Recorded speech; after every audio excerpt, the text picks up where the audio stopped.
We have the man, the myth, the legend, Quillan Salkhild, who is the man that shut up our least favorite Indian, Anshu Jubliai. Quillan Salkhild did not have much to show for his fight against Anshu Jubliai because he was to TKO him within 20 seconds, so that fight was good for him. On top of that, it was his UFC debut, so there should have been some pressure there, but he went in and did the job. He got his spot in the UFC by winning the Contender Series, and he is only 25 years old, so he still has lots of time to improve and get better. Not to mention that he is fighting against someone who was promised the win 3,000 years ago, Yannis Maus, who is very mediocre and takes a lot of hits for someone who is still fighting low-level opponents in the lightweight division. I think that there is a good chance that Quillan will be able to knock down Maus and will probably follow the fight up with a little ground and pound and win the fight. So, my final prediction for this fight is that Quillan Salkhild will win by TKO. They keep giving Wong Kong these absolute bums, but at least she's a somewhat active female fighter who's looking for a scrap and ready to get in there for an entertaining fight. We all know the story of Wong Kong. She got signed to the UFC and she has the storyline with the best female fighter of all time, Valentina Shevchenko, and Wong Kong beat her in kickboxing, which is similar to Alex Potent Pereira's storyline. She also does cool things during weigh-ins when she puts on Joker makeup, which may not be much, but at least she's doing something. Ariane da Silva doesn't have much going for her since only 24% of her fights are won by submission, and she does not shoot many takedowns, so she is going to be stuck on the feet with Wong Kong,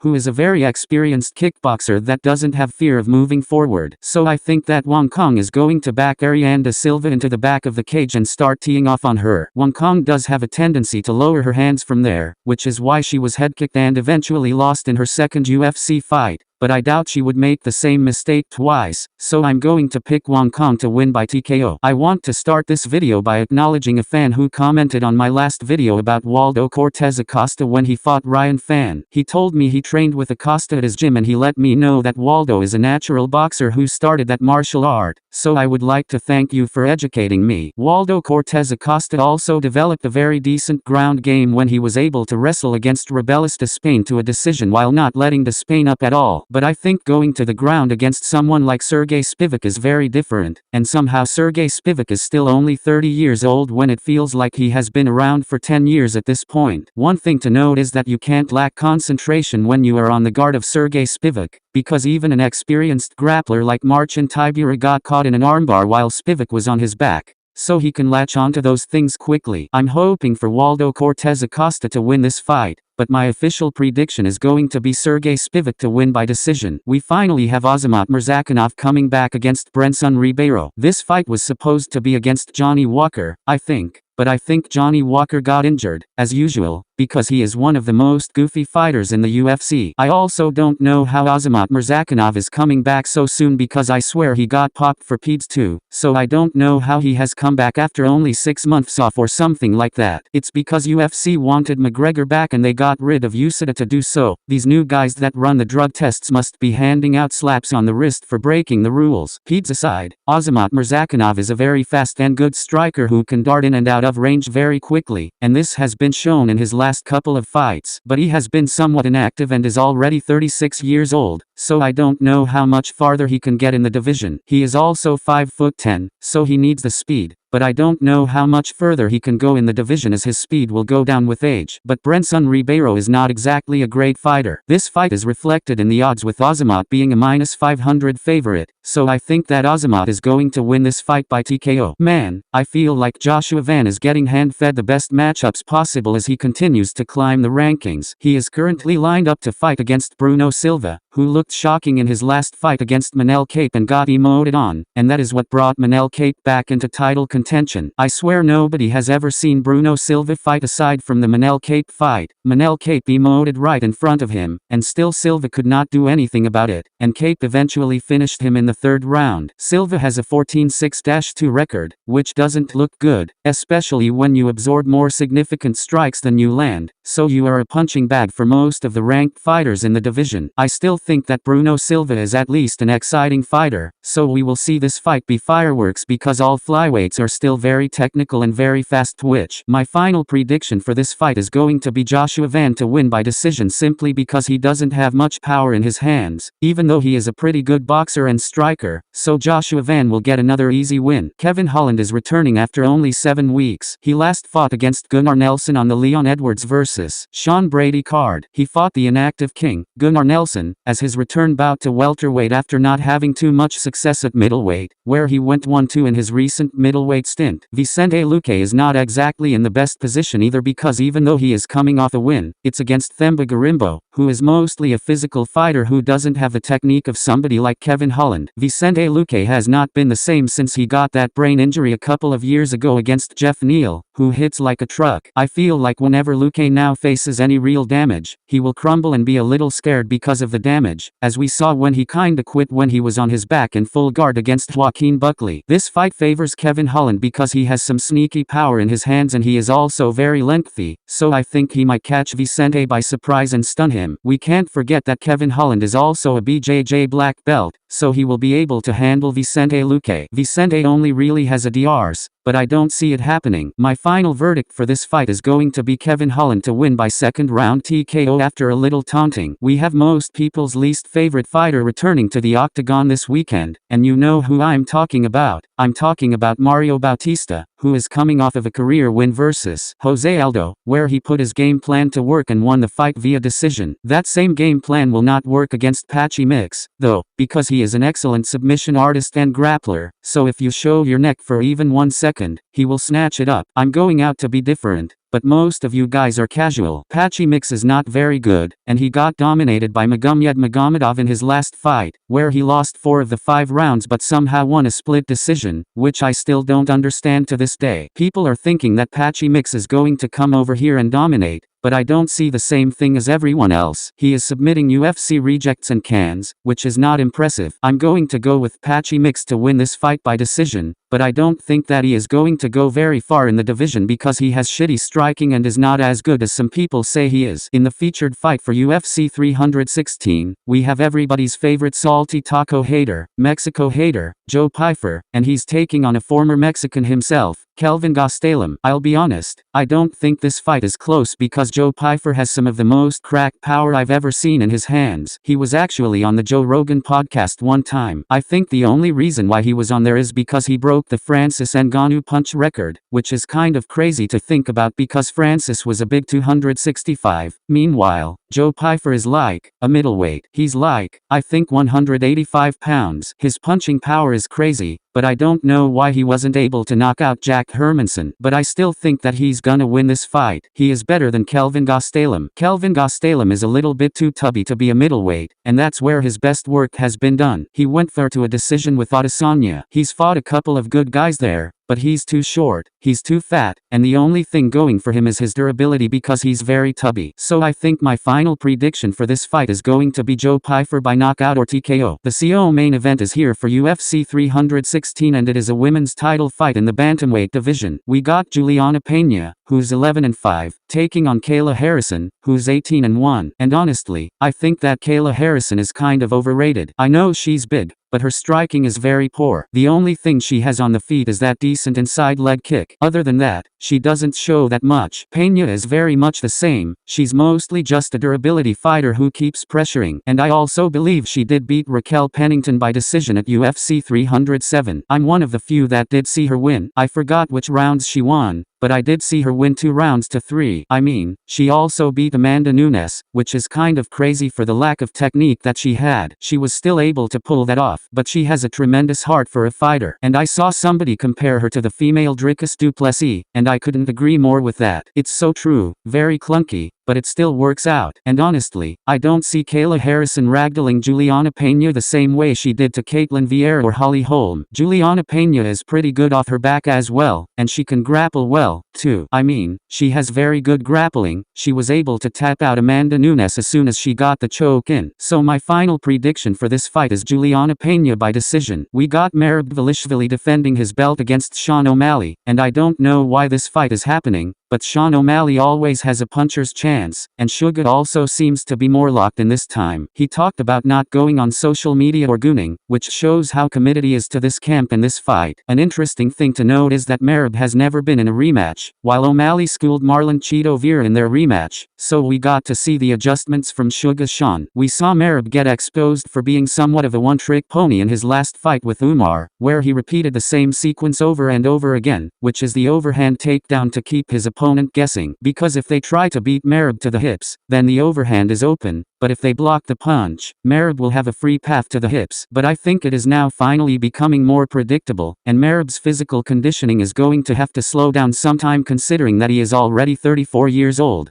And 35 is usually the cutting point for most fighters that are 155 pounds or below. I think that O'Malley is going to need to trust more in his kicks to the body and legs, because we saw how he was able to hurt Merab late into the first fight. By using leg kicks early on in this fight, he can slow down the movement of Merab, and even if he has the cardio, having his legs give out on him would be a huge benefit in keeping space from Merab throughout the fight and avoiding the takedown. With all that said, they don't call Merab the machine for nothing, and his pace is still inhumane. I think he has one or two more good fights inside him before his physical conditioning starts to drift off. So my final prediction for the UFC 316 main event is for Merab to win this fight by decision.